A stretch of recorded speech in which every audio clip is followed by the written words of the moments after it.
Денеска ќе направиме шпагети во црвен сос. Верувам дека голем дел од вас имаат правено дома тестенини во сос. И гарантирам дека ви се има случајно да ги изедете тестенините и во тањерот да ви остане екстра вишок сос. Затоа сега ќе ви покажам како да ги сварите, за да го искористите буквално целиот сос. Значи да направите тестенините да го апсорбираат сосот во нив. Рецептот е многу едноставен, ви требаат само 5 состојки. Доматен сос, лук, чили пиперки, макдонос и пармезан. Може да почнеме. Овој рецепт е со 300 грама тестенини, односно за двајца. Најпрво во тенџере ставете вода и ставете ја на шпоред да зоврие. Јас секогаш ставам топла вода, бидејќи така многу побрзо ќе зоврие.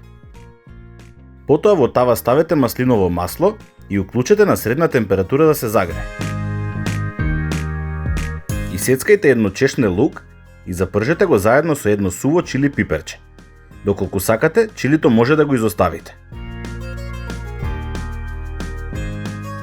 Немојте да го препржите лукот, доволно е само да замириса. Потоа додадете 400 грама доматен сос и откако ќе зоврие, намалете го шпоретот на минимална температура.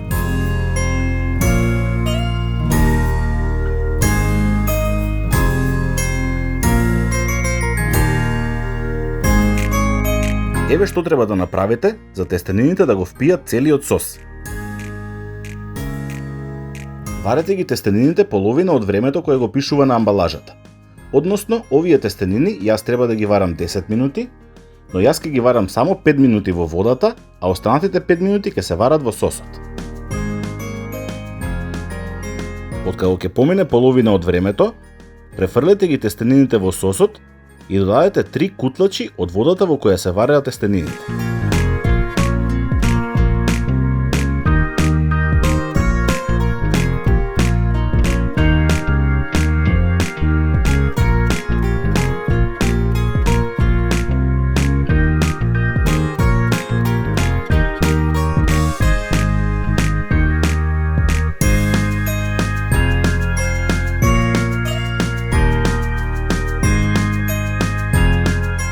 Потоа зачинете и повторно вратете на средна температура.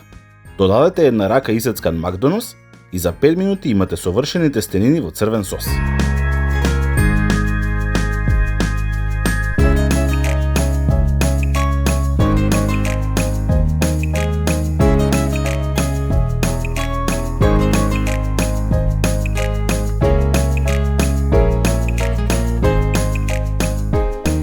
Тоа е тоа, дечки. Шпагетите во црвен сос се готови. Како што и ви реков, шпагетите го упија целиот сос. Значи гледате, ни капка сос нема останато, видете ја бојата колку е убава. Значи прекрасни се, пресочни, преполни со сос во нив. Тоа е тоа, ако уживавте во видеото, не заборавајте како и претходно и сега, ако не сте стиснале subscribe, да стиснете subscribe, лайк, да го направите видеото и да напишете коментар како ви се допаднало.